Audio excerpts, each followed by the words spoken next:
Lads, we are back here with another video, and today we are reviewing the classic Dragon's Dogma Dark Arisen. So, welcome back to another Patient Gamer review. We're going to break this down piece by piece and give you guys all the information you will need on whether you should be picking this game up yourself. We're going to go down the general parts that we usually do: the story, gameplay, UI, music, world, spoiler section of course, and the value section, the reason that you're really coming here for. Is this a good and wise Patient Gamer decision? It's an older title, it is cheaper, but is it worth your buck in terms of gameplay time, in terms of the quality of the title, the quality of the content, the quality of the quest, the quality of the combat? We're going to break that all down so you can make a wise and proper gaming decision and not waste money unnecessarily on a overhyped game title. So let's get right into the review. Dragon's Dogma Dark Arisen. Alright guys, we're going to get right into it, the meat and the bones of the game. We're going to start off really strong. We're going to start with the gameplay and the user interface. Now I'm going to get right into it, guys.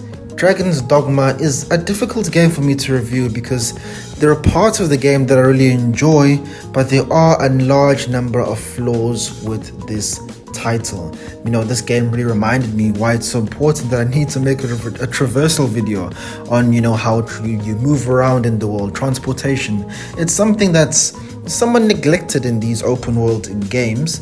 You know, it's understandable that you walk around and such, but it is definitely something that needs to be taken into consideration when we're talking about this.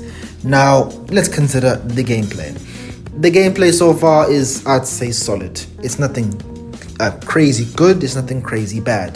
There's some cool things that you can do. There's some interesting skills, of course, in terms of there are multiple classes that you have, and of course if you pick up the Dark Arisen side, there are a couple of extra classes that are hybrid classes, such as, you know, the Mystic Knight, where you can use swords and shields and use some magical abilities at the same time. So thanks to this, you know, remastered version, you are able to have all these you know, convenient and cool gameplay features all in one easy package.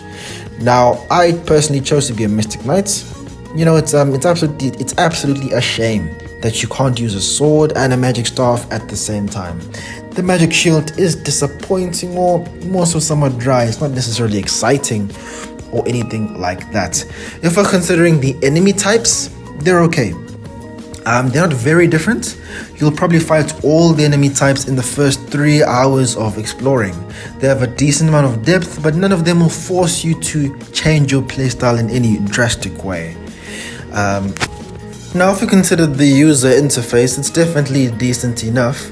You can tell that this is an older game. The inventory system has some unnecessary systems, and it's slightly tedious to navigate, whether you use tools or consumables, but it isn't too difficult. And if you're an individual who's played an RPG before, you're not going to find it too difficult to hop into this. Now, unfortunately, leveling up in this game is not as impactful as you actually want it to be. Now, when you level up in most games, it's quite something special. Perhaps you unlock a new ability, perhaps you become substantially stronger. It's special, it's something noteworthy when you level up. Dragon's Dogma unfortunately doesn't do that over here. When you level up and, you know, gain a couple more experience, the progression isn't palpable. It's not strong enough or satisfying enough as you'd probably want it to be. Now, that's something that's gonna bother some people, but it's okay. As you level up, there are some interesting skills that you can unlock, but it's, in terms of progression, it's not as satisfying as you'd actually want it to be. Now, lads, now that we've considered the gameplay, it's satisfactory, but it's not something that's going to keep you coming back. The real noteworthy thing about the gameplay is when you're fighting the mini bosses, you could call them, when you're fighting these large mythical creatures, whether it be a griffin, a troll, an ogre, whatever they be, and you can climb on top of them and attack them. It looks very cool, very cinematic when you grab onto them. As you grab onto them, it consumes a decent portion of your stamina, so it does cost you there, but it's definitely fun and interesting to do. And if you have the correct tools, you can consume some consumable items, so you can keep replenishing your stamina, and that can keep you in the fight, keep you on the troll's neck, and win you the battle. Fighting them is very cool, but one complaint I would say is defeating these enemies isn't very satisfying, as after you defeat one of these strong mythical creatures, they don't drop anything of substance. Sometimes they don't really drop anything at all. Maybe they'll drop like a griffin feather that's used in upgrading your armor sometimes, but it's not there's no substantial drops. You're not going to get a cool weapon, you're not going to get something very substantial from defeating these things, and they're very strong, so you can feel somewhat unsatisfied with the experience in terms of that. And I would say that's the case for a large amount of things. The loot here is a bit rough. It is a bit rough. I will say it is easy to come across money and upgrades, but there weren't any weapons or armor that I particularly fell in love with, or something that's going to be extremely memorable to me, which is quite disappointing, because in an RPG, loot is a very important aspect of the game. So it was a bit disappointing that I didn't get any some sort of attachment to a weapon or anything of that style. The only thing that's truly consistent are your skills. So upgrading your skills is something that you can perhaps grow some sort of attachment to, but other than that, that's definitely not the case. Hey guys, now that we've considered the gameplay and the UI, let's get right into the world. The world that we are inhabiting, the world that we play in. How is the world of Dragon's Dogma? Is it enjoyable? How do I feel about it? Let's jump right into it. Now, this is what I'll say. The authenticity of the world is interesting. This world reminds me of slightly less dark. If you know of the manga by Kentaro Miura, it reminds me of Berserk in some of the aspects that it has. And one of the officers that you meet quite early on does kind of look like Casca, but it reminds me of a Berserk. It's a world that's kind of they don't really mention it, and they aren't really that depressed, but it's pretty much overrun with dangerous mystical creatures, and it's like pretty flipping crazy. But I do understand that the source of this is the very dragon that starts the story, and I'll go into that when we consider the story part of the review. But the world is definitely interesting. It looks good. It's definitely a much more rural world, very, very little developed. There's a lot of sparse land, with just the forest, ground cover, grassy cliff faces. It's definitely that type of vibe. But the capital, where the Duke is, that's where it really stands out. Looks very, very good. There's a strong sense of tribalism, mixed in with the medieval world. So it's very interesting. And so when you do finally meet the Duke, and you go to his castle, like, wow, I didn't know that there was something so beautiful over here, because you come from a village, and you wouldn't think that they've mixed this tribalistic I'm not sure what exactly, maybe the South American tribe, or I'm not exactly sure which region I'd say these tribes come from, or they're based off, but it's quite interesting to see the Western medieval ties and this tribalism come together in one cohesive game experience. Now, traveling at night is a nightmare, and rightfully so. They make it so it's particularly difficult and punishing, particularly in the beginning of the game, to travel at night. Now, this is also one of my biggest complaints with the game. There are far too many random encounters. And by this, I mean randomly, as you traverse and walk through the world, you'll be attacked by an enemy. I bet you cannot go 45 seconds or a minute without running into an enemy in the open world. And it honestly gets ridiculous because it's so constant that you feel like, it completely breaks the immersion, because it feels like there's a constant flow of enemies being pushed your way. And this is much worse at night because you can't really see much, and these wolves keep attacking you, these goblins keep coming, it keeps coming, it's constant, it's pulsating, it's perpetual annoying scrub enemies coming for your neck. And if you're starting out in the game, this is going to be quite difficult for you, and you're gonna end up going and sleeping at an inn and only traveling during the day. But as I'm saying, you're perpetually going to be attacked by these scrub enemies, goblins, wolves, and these type of things, harpies. All these mystical creatures will keep attacking you, and it definitely does get frustrating as you get towards the end of the game, because you fought these guys like 20 times already. And worst of all, as I mentioned, because the loot isn't particularly great, there isn't a huge incentive to fight them. You'd rather just run away. That's really like the better option. Now, an important part of the world, and an important gameplay mechanic, is the pawn system. The pawn system is quite interesting, as you have an interesting new companion come with you every few couple of hours. Of course, the pawn system, let me explain it to you. Start off with your main pawn, who you customize essentially the same way as your main character, and he stays with you, or she stays with you, for your entire journey throughout Dragon's Dogma and the Bitterback Isle Dark Arisen DLC. And on top of that, they give you even more companions. You can add 2 companions created by other players that you can pick up and toss aside as you please. So you're definitely given a large amount of options. So moving around with these type of characters who have their own personalities, you can customize your main pawn's personality and how they act, but these other 2 pawns that are created by other players keep the game, somewhat interesting and fresh. And I'll go slightly deeper into this when I go into the story. They do speak at times, but you can see that character development or story or dialogue wasn't something that was prioritized in Dragon's Dogma. If you're the type of person who enjoys a really strong story, we'll go into that when you get into the spoiler section. But yeah, as I'm saying, the world of Dragon's Dogma feels authentic. They were able to capture that quite well, and it wasn't bad in any way. Just too many random encounters. Before we just close this out, as I'm here in this section of the world, performance, I'll just slightly mention it, as I really have no complaints. It was a solid performance. I played this over on the PlayStation 4 and I had really no issues as I was playing the game. Solid frame rates, satisfied with the experience.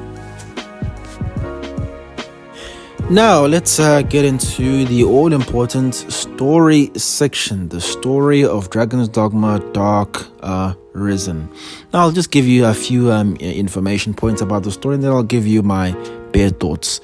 It starts out as, a typical medieval story. You live in a village, you're a small town boy or girl or whoever you choose your main character to be, and you're attacked by a dragon, and he messes everything up.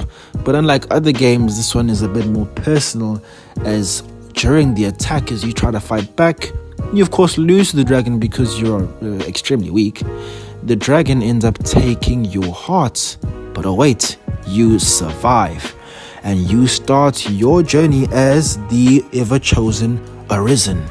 And it is now your destiny, or not, to defeat the dragon. And you essentially go on your quest as you become stronger, meet multiple allies along your journey, and try and keep the realm safe as the all-powerful Arisen. And as you continue with the game, you become stronger, gain valor, gain glory, and gain, status. You become a special person as you are powerful and achieve a large amount of things during the game. Now, for speaking about characters, I am not going to lie to you. There are not any very strong characters in the game, which can be quite disappointing for some. But as I mentioned before, if you're looking for a strong story, Dragon's Dogma is probably not the way for you. You are going to be unsatisfied with the experience. There's some cool things to see here and there in terms of the story. It'll keep you engaged enough to complete the game. But I would say what keeps you going is kind of exploration, but the combat system is somewhat interesting. This game is the sum of its parts. I wouldn't say there's any particularly very powerful part about the game that is like just amazing, but it's an okay experience that'll keep you going, and the story is definitely not its strong point. As I said, the character's not a very memorable. That's it's really just like not even like the Duke is there, and he does some interesting things, I guess, when you do meet him, but they really just push the plot along and push you as the Arisen along. And to mention, the Arisen is a silent protagonist pet peeve of mine. I truly don't enjoy silent protagonists for the most part. Even more so because we aren't given any dialogue options throughout the game. That's the only time I can truly let it slide. To have a silent protagonist is that they talk to us and then they give us dialogue options like Skyrim style. Then I'm cool with it. But if my guy is just gonna stand there acting as a mute, that's when I have some slight beef with it. But it's not too bad. It's executed okay, and you can make decisions throughout the game, pivotal and not pivotal. So I'll give it to Dragon's Dogma. It is a decent RPG. You have a decent amount of player choice. There's substantial decisions that you'll make, whether it be the side content or the main story content. So you do have some interesting choices to make, and that's something nice and cool you can deal with.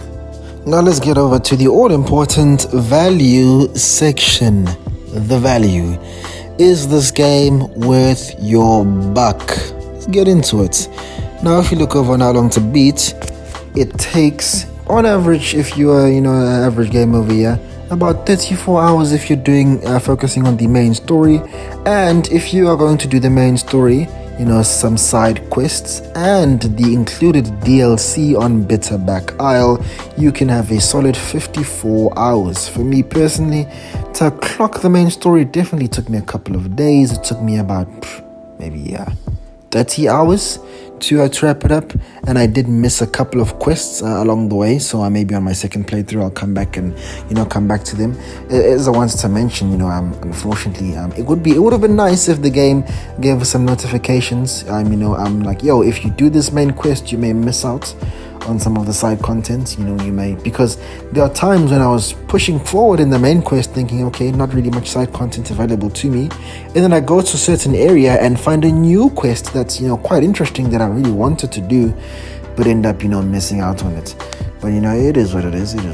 We keep it moving. So as I said, in terms of game length, you're going to be satisfied over there. You're not going to be sad or anything like that. You're like, the game's already over. No, it's long enough and you'll be satisfied. And if I'm being absolutely honest with you, about 30 hours, 35 hours is usually a good sweet spot. It's long enough, the game is satisfying enough, and there isn't too much bloat. It's quality over quantity. We've considered the gameplay time. Let's have a quick little look at the prices. I'm gonna put it on a nice little page so you can have all the various prices available for you.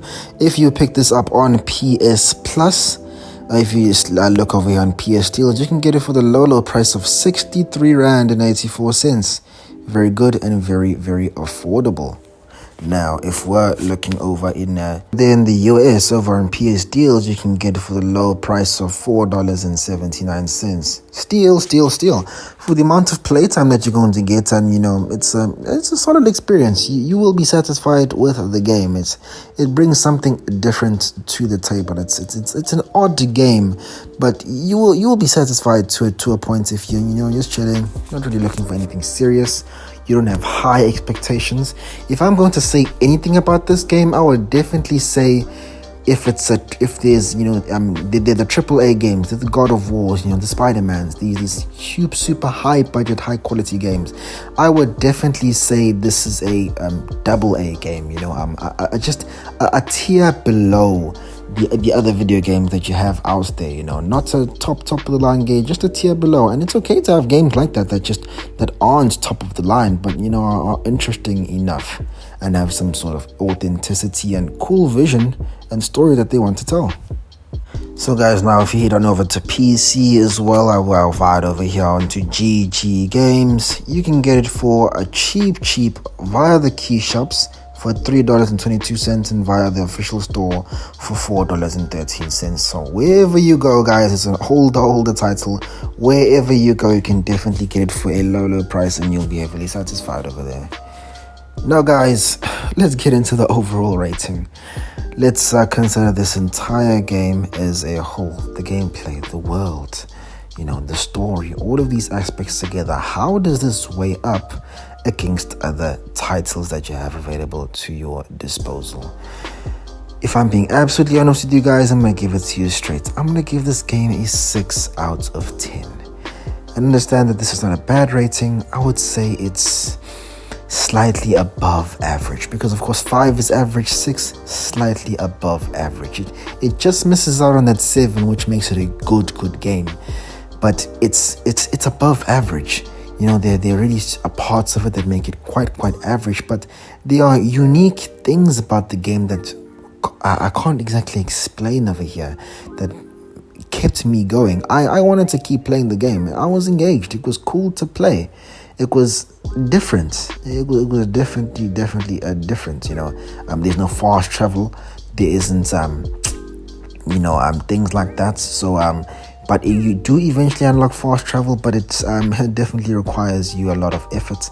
And the reason why I mentioned the traversal earlier over there is because it's difficult to move through the world and not necessarily enjoyable, because there also aren't horses in the game, so it takes very long for you to travel from one part of the map to another part.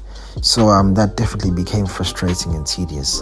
And another segue of why I need to make this traversal video and why traversal is something so important, but unfortunately it's neglected in a number of video games. We'll discuss that properly at another time. But yes guys, Dragon's Dogma, I give it a solid 6 out of 10. The story doesn't blow you away, it's alright. The combat has some interesting parts to it. The pawn system is interesting and unique. Definitely the most unique, system out there. But unfortunately, because of the lack of strong characters or strong character development, the pawn system, failed to be pivotal or as impactful as you would have hoped that it would be. But as I said, guys, it was a satisfying experience. You're gonna get your money's worth. It's a long enough game, and you're never gonna be like, this is trash or whatnot. You're gonna be satisfied with the experience. Pizza Back Isle also, provides you with some more extra content for you to delve into. So you have more options there. So you're never going to be short in terms of entertainment. If you're just looking for a cheaper game that's going to last you a long time, you don't have a super high expectations, you're chilling, you're down to just try a medieval RPG, you just enjoy the genre, this is an easy pickup. You're not going to be disappointed. You fight dragons, use a sword, bro, it's a game. Just go ahead and enjoy yourself. So guys, thank you once again for watching one of my reviews.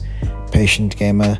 We make sure to keep them coming, so we ensure that you guys make some intelligent gaming decisions and not waste your paper. Most definitely, that's what we're here to do. We're here to talk about the medium. It's something I enjoy. Gaming is something I vibe with heavy. So more reviews are definitely on the way right now. I'm playing Need for Speed 2015. I feel like I'm feeling nostalgic these past couple of months. I'm very into and enjoying arcade games. I think I'm gonna be picking up perhaps pick up MK11 Injustice, and give you guys some reviews and give you guys my thoughts on whether you should pick those games up as well. Because the arcade genre isn't as popping as the others, but there definitely are some cool stuff to sink your teeth into. So I'm definitely gonna keep that coming. More reviews are on the way, and there is another thing that I'm working on, a tier list, and we're going to talk about gaming and the entire gaming thing in general. So I'm definitely hyped for that.